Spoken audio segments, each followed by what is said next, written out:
Hey everybody, welcome to the Slick Tree Podcast.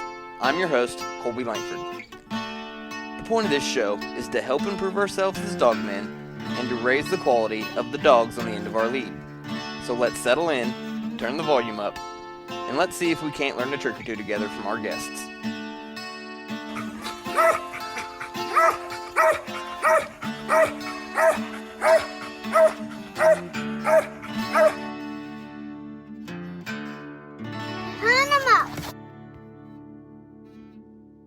Hey everybody, you are listening to the Slick Tree Podcast. I'm your host, Colby Langford, and today we have Clark Matthews on the phone with us. How you doing today, Clark? I'm doing great, Colby.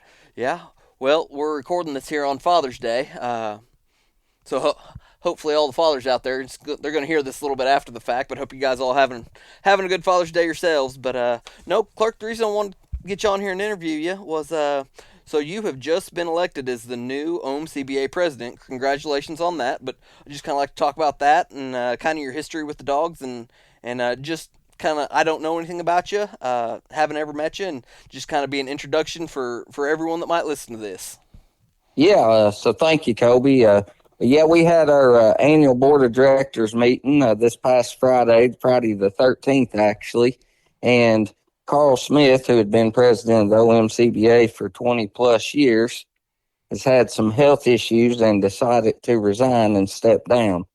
Carl called me and let me know that he was going to wanted to hand the reins over to somebody else and to let the board know that when we had our meeting that we would need to elect a new president.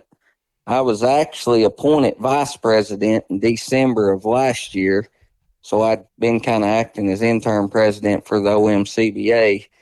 So yeah, we had our meeting and I was elected president of the OMCBA, but now my history with the OMCBA goes back about 25 years. When I was a 12-year-old boy, like most boys, I loved hunting, loved anything outside, and I'd watch the movie Where the Red Fern Grows. Mm-hmm. So I started pounding my parents, wanting a coon dog.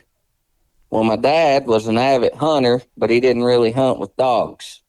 So he said, son, why don't you get something that you can squirrel hunt and coon hunt?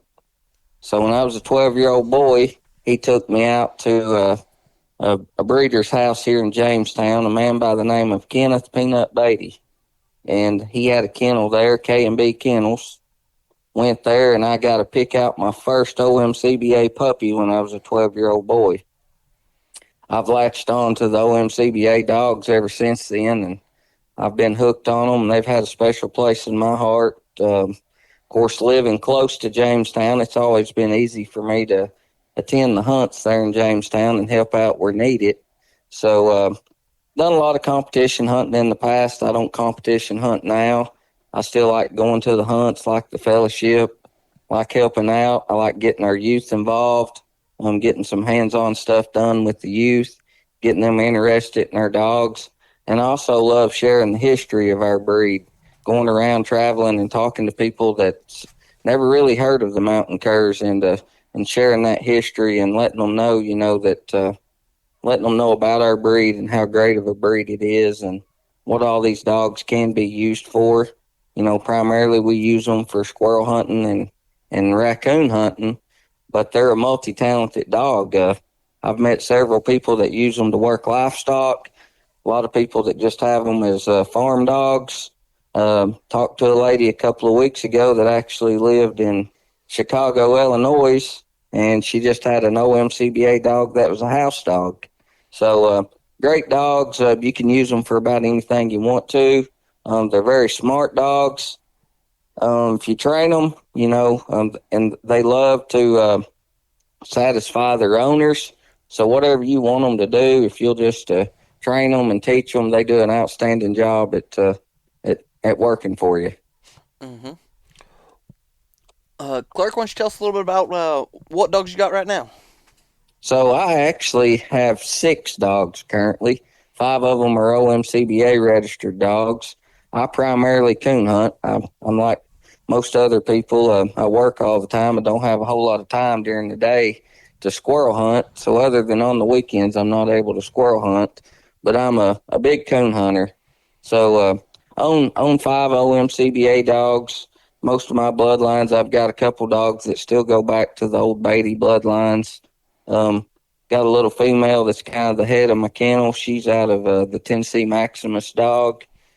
Just purchased a pup last year out of Wild Man and a dog of Michael Bradford's.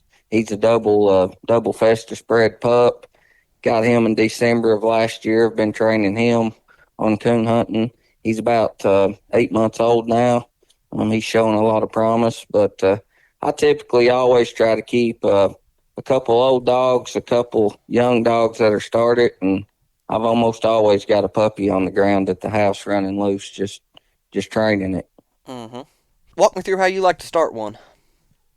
So where I live, I'm kind of in a remote place back in the mountains, and I've got thousands of acres that borders up to the state forest around my house, and don't really have any neighbors. So I just like to turn them loose, let them run loose, let them be a dog, let them learn a lot. I'll let some of the older dogs run loose with them some, get them started treeing with them. Once I see them start barking up and start treeing, then I'll put them up and start hunting them by themselves. I gotcha. Well, to jump back to the association, I'd just kind of like to hear what your thoughts about the past and the present of the association itself. Yeah, so as a kid, as a young boy, Kobe, used to always try to attend the hunts in Jamestown, and back in the early 2000s when you was in Jamestown at a hunt, it was a big place to be. There'd be vendors set up on the inside, vendors set up on the outside. There'd be every camping spot would be full. There'd be people there camping in tents. There'd be people pulled out there with their trucks in the parking lot with puppies for sale, dogs for sale, trading around on pocket knives. It was a big place to be and a fun place to be. So it really, you can imagine, as a young boy, I was always excited to get to go to the hunts in Jamestown. Um, Started competition hunting a lot right after high school, probably around '07, '08. Traveled around. I'm sure most of you guys have heard of Tree Knocking Ammo. Mm-hmm. My best friend, Matthew Hall, owned him. We'd travel around primarily coon hunting with ammo, and we were in Georgia, Louisiana, Ohio, Kentucky. We traveled around all over hunting OMCBA hunts with ammo. Got to meet a lot of the members then and get to know everybody. Of course, I would always see them at Jamestown. I was one of the guys that would always volunteer to guide people, even if I wasn't hunting. Took a lot of cast out as a non-hunting guide. If I was hunting, I was always a hunting guide. But was really big in the competition scene there for a few years, and then I kind of got away from it and went back to the pleasure hunting side. Um, but like any other hunting association, we've seen a decline in membership and seen a decline in involvement over the years. A lot of people, would come to Jamestown just to look at the board and find out, who was winning the hunts. They didn't want to wait a month to see the results in the Full Cry magazine. So now with technology and social media, they can stay at home and get live updates. A lot of times watch the cast live on Facebook. They get pictures of the winners board on Facebook, and they don't have to attend those hunts in Jamestown. So one of my goals for the OMCBA is to bring back that experience to where people will want to come to Jamestown, and not only Jamestown, but when host clubs are holding OMCBA hunts, we want those OMCBA hunts to stand out, and we want the experience to be fun, and we want something to be there for everybody. Even if they're not a competition hunter, if they just like showing dogs on the bench, they like putting dogs in the treeing contest. We want there to be something for everybody at these OMCBA hunts, and we kind of want people to get back out and get involved and have that face-to-face interaction and get things going back in that direction because, ultimately it is about the dogs, but we want the fellowship and the fun to come back to it as well. Kind of what's your plans to help bring that participation back and kind of bring the excitement back to the hunts? Do you have any ideas So to do that? Yeah, so I've already been talking with the board of directors, and ultimately, they're the ones that make all the decisions for our association. The president just oversees it, but I do feel like it's the president's job to bring those ideals to the board of directors, so that they can make the decision. But a couple things that we've talked about, is getting more involved with inviting vendors to come, promoting people to bring musical instruments to the hunts to play music. This past hunt we just had in Jamestown, we had some musicians there with guitars and mandolins and singing on the porch. Of course, we had a lot of games and prizes for the kids. The kids really enjoyed, getting to play the games and activities.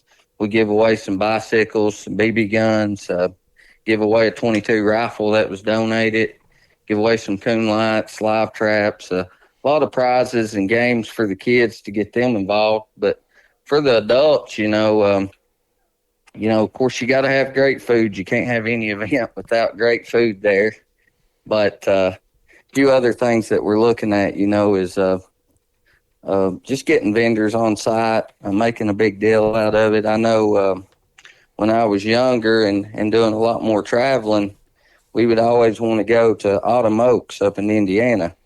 And not because we were hunting UKC coonhounds, but we wanted to go to Autumn Oaks. And we would make that drive up there every year just to get to shop all the vendors, and walk around and look at all the latest and greatest stuff that was for sale. So we're working on stuff like that in Jamestown, but we're also going to be working with host clubs of the OMCBA to kind of drive things at their hunts as well, to get things going in that direction at their hunts as well. Mm-hmm. To jump back to the food, so what kind of food? I've only made it over to Jamestown once, and that was probably would have been about 2011 or so. Uh, Yep. but so if someone's to come to the next hunt at Jamestown, what kind of food they should they expect to be seeing there? Yeah, so we've got an outstanding kitchen staff there in the kitchen. Jamie and Tracy Edwards.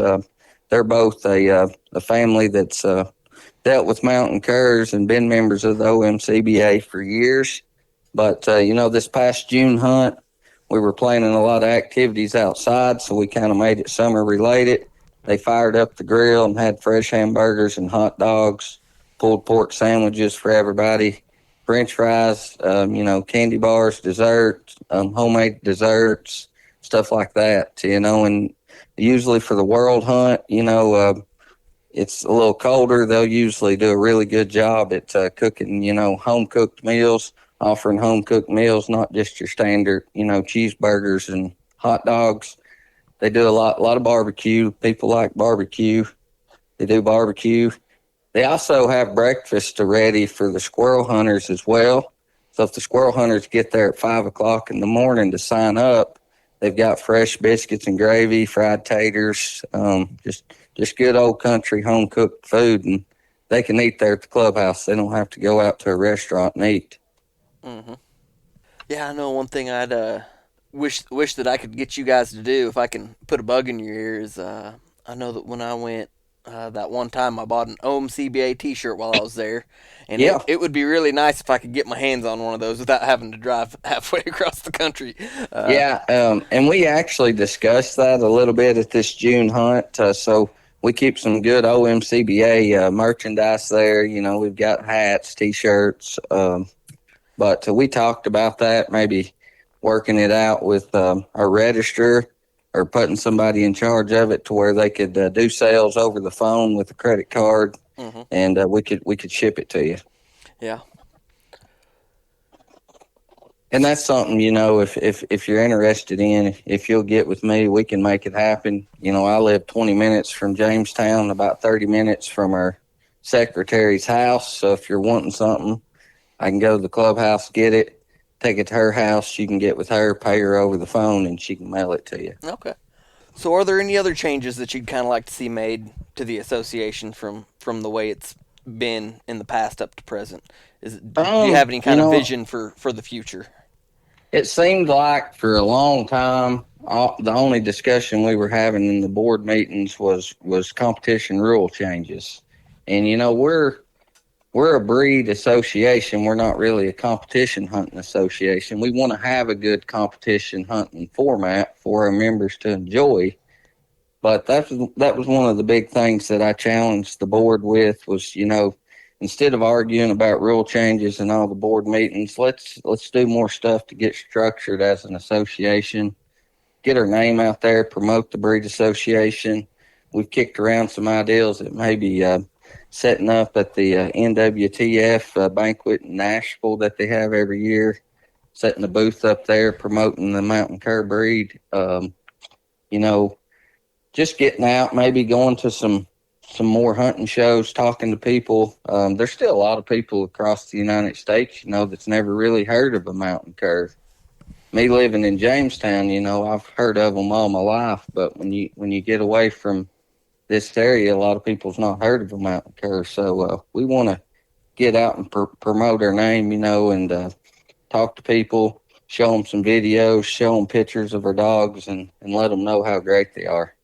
Well, I saw that you guys had some had a little bit of a money hunt here a while back.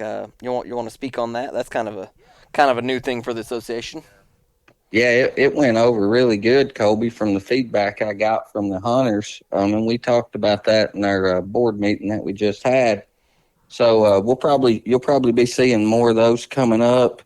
That kind of gives our members some incentive to travel and get out on the road if there's a bigger purse. Obviously, we don't want the entry fees to go up for everybody. So we did vote to put a $50 entry fee cap on state hunts. The hunt entry fees will remain the same in Jamestown. We always want to make it affordable in Jamestown for everybody to enjoy. And but at the same time, the guy traveling 6 or 7 hours away doesn't want to pay $180 for a hotel, spend $300 or $400 in gas, and then only have a $25 entry fee, and win a pocket knife and a trophy. Mm-hmm. He wants a little money to be out there to make it worth his trip if he does win. Yeah, and I mean that can be understandable.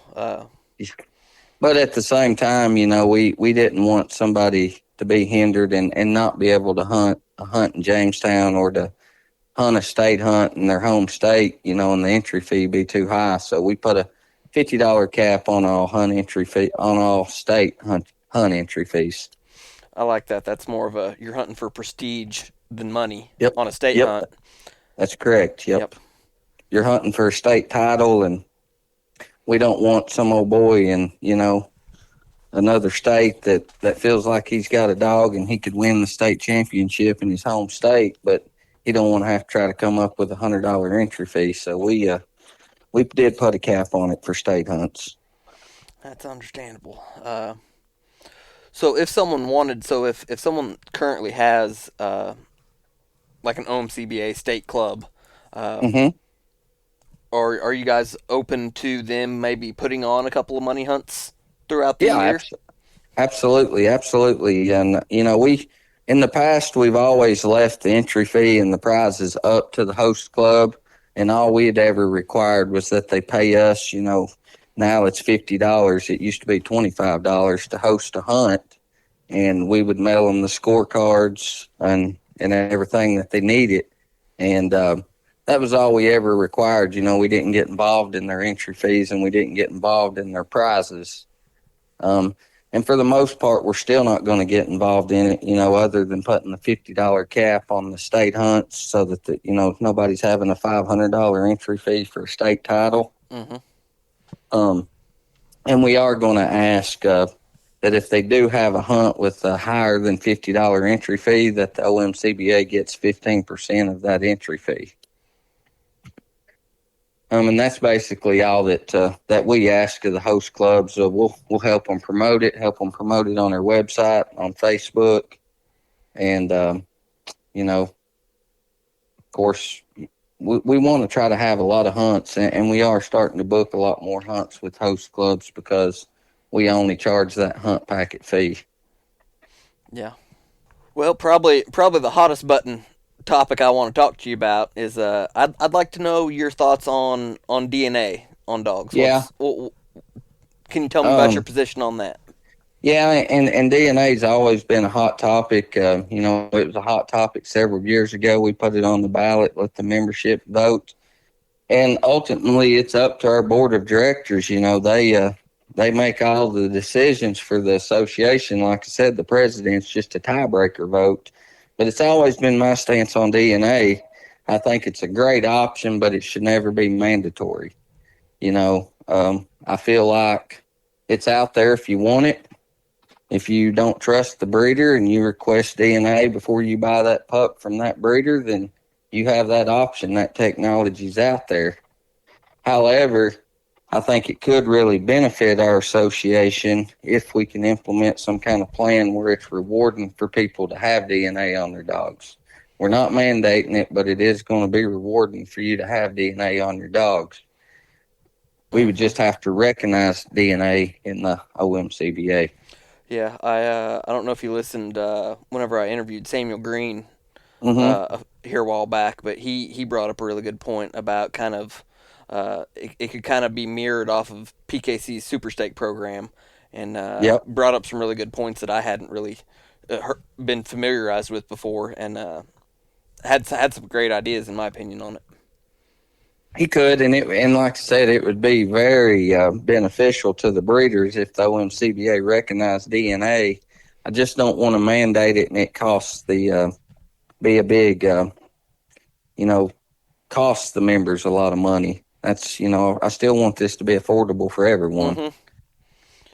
Which. And we're going to have to, if we do start recognizing it and we do put a performance plan in place, that then the board of directors and everybody that's involved in the OMCBA is going to have to roll their shirt sleeves up and get to work and get it organized and get it structured.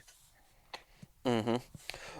Who all's on the board of directors now? There was just some when you got elected. There was some changing around that happened as well, wasn't there? Yes, so I was elected last year. There was actually four of us elected last year in 2025 or 2024. Um, Me, Mark Waters, Bobby Taylor, and Les Hart was elected last year. Les actually resigned at the end of last year. So we had three open positions this past election. Samuel Green, Jeremy Nichols was already on the board, but he was up for reelection. He got reelected, and then Samuel Green and John Newman got elected this election. So we got two new board members, and then Jeremy got elected for another 5-year term. Gotcha. Well, it sounds like you've got a good outlook and good things coming for the organization. So everybody should all be looking forward to that. I know that it sounds well. I've got big plans. We'll have another board meeting in September. I want to try to take the board and maybe get some committees established where we'll have a rules committee, we'll have a budget committee, we'll have a breed standards committee, and then we'll have a hunts committee, and let those 3 to 4 committee members work together and try to keep all that stuff going and to better it, make changes for the better, and that way, we can. I've got more time to work on structure and other things. I know we're living in a digital world now, so I've been working a lot with Kella Stanley. She's going to kind of be a marketing manager for the OMCBA.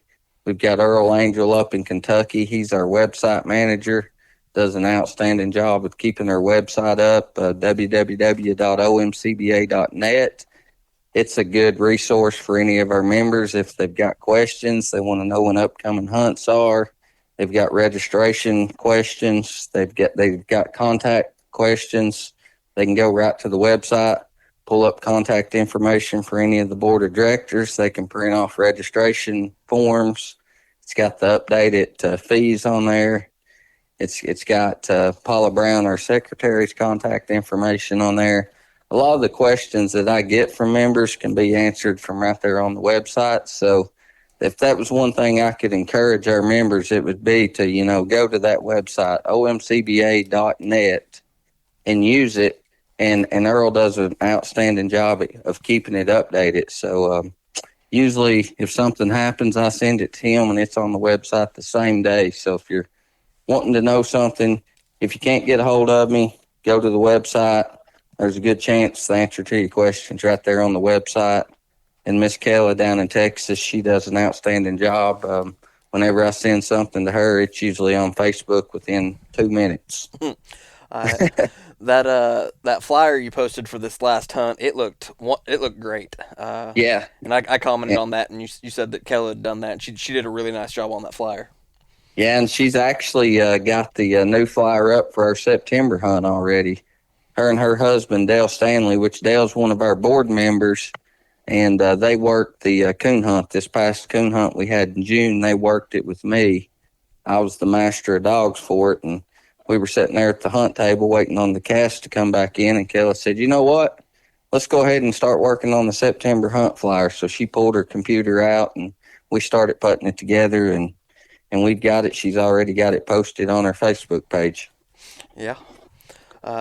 You mentioned a breed standard committee. Mm-hmm. Just out of my curiosity, you guys thinking about updating kind of the breed standard? If you go through and look at it, it just doesn't really line up with what a lot of people are are packing around these days, in my opinion. Yeah. And you know, the breed standards haven't been updated in a long time. But then another thing that's kind of been relaxed is enforcing the breed standards. Mm-hmm. You know, and I think Miss Judy, our past secretary, and Paula's have both done a good job. At any time they get puppy papers that's questionable, they've sent them to the board of directors for their approval. But you know, people can Photoshop pictures. They can kind of get the lighting right, hold a dog a certain way, and try to slip. Unfortunately, people will slip stuff in on you occasionally. But we want a breed standards committee that'll look at that. If there's something, you know, that they think needs to be updated on the breed standards or something that needs to be taken out of the breed standards, then we want them to put that proposal together, bring it to the board, and then really enforce the breed standards. In my opinion, that's one of the biggest things we've got going for us as the OMCBA is that we do have breed standards. That sets us apart from a lot of the other associations. We do have breed standards. We just need to enforce those breed standards.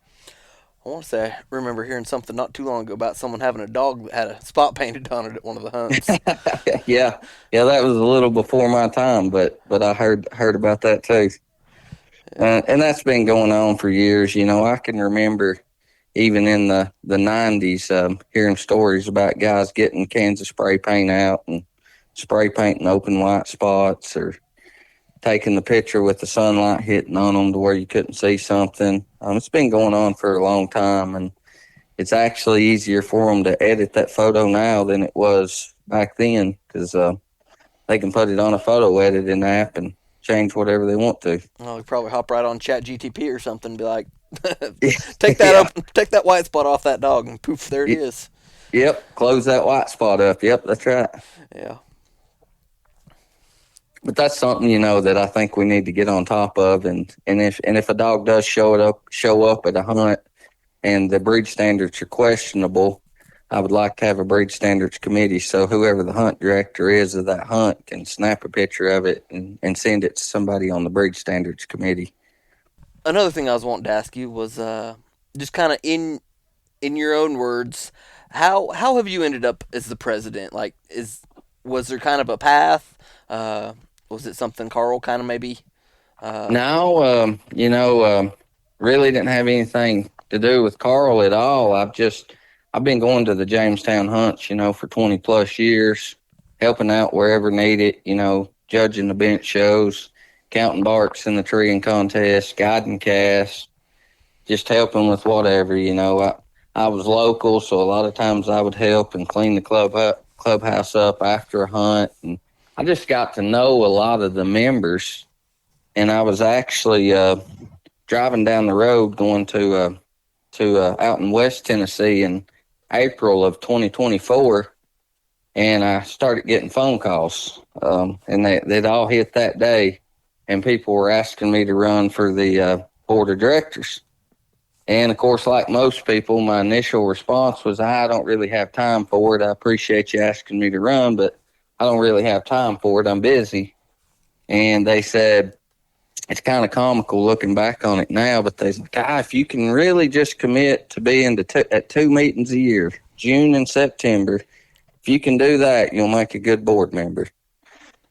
So I accepted the nomination, got elected in June of last year, and then in December of last year, that Carl started having some medical issues, and he had to take kind of a leave of absence. He wasn't able to drive. He wasn't able to come up to Jamestown, and we didn't have a vice president because Ronnie Garrison, our vice president, had resigned in June of 2024. So the vice president seat was open, and Carl was, medically not able to be president. He was having to kind of set back.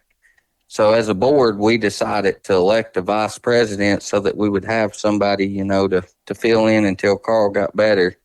And I agreed to take that job. And, I kind of acted as interim president from December of last year up until this June meeting. And we had a presidential election at this June meeting, and I got nominated, and there was discussion, and then a motion was made to close nominations. They asked me if I accepted the nomination. I said I did, and the entire board voted to elect me president. So that's pretty much how it happened. Gotcha. But like I said, for years I've been going to Jamestown helping out, for the past 6 months, being the interim president. I've done what I could, tried to help them out, and I think the board, really just felt like I was the man for the job. And I'm honored, that they trust me. I don't think they would have elected me if they didn't trust me to do it. So, Well, it sounds like you're going to be a pretty good fit for the organization, so I think I think it's going to work out. there's a lot that goes on, behind the scenes. A lot of people don't realize it. I mean, it is a benefit if you're local. I was out at the clubhouse. I took a couple days off work, but I was out at the clubhouse working all day Thursday, for the most part, all day Friday morning. And it wasn't just me. I had people rolling in there Thursday at 12 o'clock to help me get stuff ready for the hunt. I left at 5 o'clock, went and ate supper, came back. The kitchen staff was there getting everything ready in the kitchen for the hunt. Samuel Green was there mowing until dark Thursday night, getting everything ready on the grounds, getting everything looking good.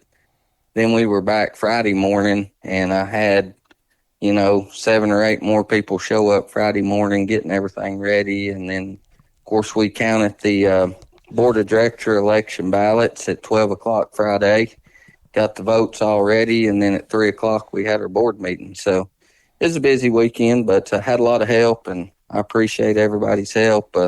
That's one thing I've always said about the OMCBA. It's great members. We've got people that are always willing to help. If you're there and you're shorthanded during a hunt, it's usually not hard to find help if you start going around asking people to volunteer and step up where needed. And we just try to make it fun and keep everything organized and keep everything going. How would you say the June hunt went? How's the attendance numbers and everything Yeah, like that? so it was good. We hunted 9 dogs in the coon hunt Friday night. We had 18 dogs in the squirrel hunt. June hunt, usually, the hunt numbers are down because it's so hot, and a lot of people don't like to hunt when it's hot and the leaves are on, snakes are out, ticks are out.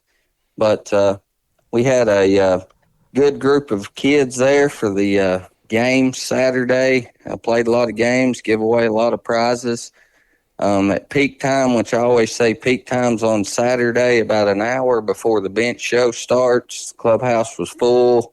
The kitchen was selling food left and right. People were buying dog collars, buying stuff from the vendor set up. We were selling a lot of T-shirts, a lot of hats.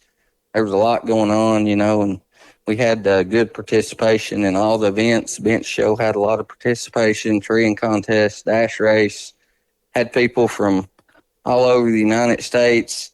I think every hunt that I've ever been to in Jamestown, I meet somebody from out of state that I've never met before. And I met several, at this hunt that I'd never met before that had drove up from Georgia or drove over from South Carolina. Met a guy there from Michigan. A lot of people, of course, from Mississippi. We've just got people from all over the United States that come to Jamestown, and we love to watch them make memories there. Yeah, I know. I sure enjoyed the time I made it out there. Kind of like the pilgrimage. I think I'm about 10 hours away from it, so it's Yep, not yeah. not not exactly a hop, skip, and a jump for me. But Now, where is it you live at, Kobe? I'm in Northeast Oklahoma. Northeast Oklahoma. Okay, I knew your caller ID showed up Missouri, but you're not far from Missouri, are you? Yep. My house is only about. I can be in Missouri in about 10 minutes, and I can be in Kansas in about 15. So I'm right up in the very corner. Yeah, and we want to, and that's one big thing I want to try to do in Jamestown is make something for everybody. Or if for instance, say you come to the World Hunt and you get put out in the first round, we don't want you to feel like there's nothing else there for you and that you've got to turn around and go home. We want to have events planned and stuff going on the entire hunt that you don't necessarily have to be competition hunting to have something to do there at the clubhouse. Hmm. So that was a June hunt I went to, and Yep. there was, which I kind of got run ragged. I'd went out there with Nick Clark and went on the Mm-hmm. coon hunt the night before, and then the squirrel hunt that morning, and then we went on the youth hunt uh, that afternoon. Let a boy handle the dog I took, and then between the train contest and the bench show, we were about halfway wore out. Me and the dog both. Yeah, yeah. So you was asking me, earlier how it came about me being president, and we were laughing about this weekend in Jamestown. But back in my 20s, I don't think I'm even able to do it now. But back in my 20s, being a local guy and loving the OMCBA and I loved competition hunting. There was several world hunts where I would be a guide for every cast, junior, senior dogs, and on the coon hunt. So those 3 days ran you pretty ragged. You were guiding 5 to 6 squirrel casts and 3 to 4 coon casts. You didn't sleep for 2 days straight. Mm-hmm. But we had a lot of fun, and I got to meet people and make lifelong friends. I tell people all the time, people that I've met in OMCBA, I feel confident that if I'm anywhere out in the United States and I break down, have a flat tire, I could get my yearbook out, go to that state, start looking up phone numbers and zip codes and calling them, and people that are mountain cur people are the kind of people that come out and help you. Yeah, the back of that yearbook's a pretty good resource. Yeah, yeah. Yeah, everybody should keep that yearbook in their vehicle roadside emergency kit. Yeah, yeah. If they're in there, pretty good chance you're gonna be talking to a pretty good person when you call them. Yeah, and if you call them and say, "Hey, I got your number out of the OMCBA yearbook, and I'm a Tennessee boy, and I'm broke down out here in Texas. I need help," they're gonna come help you. More than likely. Well, tell me about your all-time favorite OMCBA dog that you've had. So I would have to say is my first OMCBA dog, the pup that my dad let me go get. Of course, your first one's always your favorite one. But I was a kid, had a little single shot youth model 22 rifle. I got to train that puppy. Trained myself. I learned a lot about hunting myself as I was training that dog. He was one of these multi-purpose dogs. Any kind of game that I would sick him on, he'd get after it, do a really good job with it. Of course, I started squirrel hunting him and coon hunting him at first. Then started doing a little wild hog hunting with him. Guided at a hunting lodge here in Jamestown. Took him, and I never will forget it. The guys at the hunting lodge said, "I said, you just got a little old squirrel dog there, so that dog won't bay a hog." And I said, "Yeah, I think he will." And put him in there, hunting those hogs with him, and he done an outstanding job. The other guys that had the pit bulls and the hog dogs, they were impressed at how he performed, and he was just always my favorite. Of course, I grew up with that dog. He lived to be 14 years old, so he lived a long life. I was up in my 20s before he died, so I would have to say that's my all-time favorite. What was his name? Boone, Matthews Boone. Matthews Boone. Sounds like a pretty good one. When you were hog hunting him, would he ever pull up on a squirrel? No.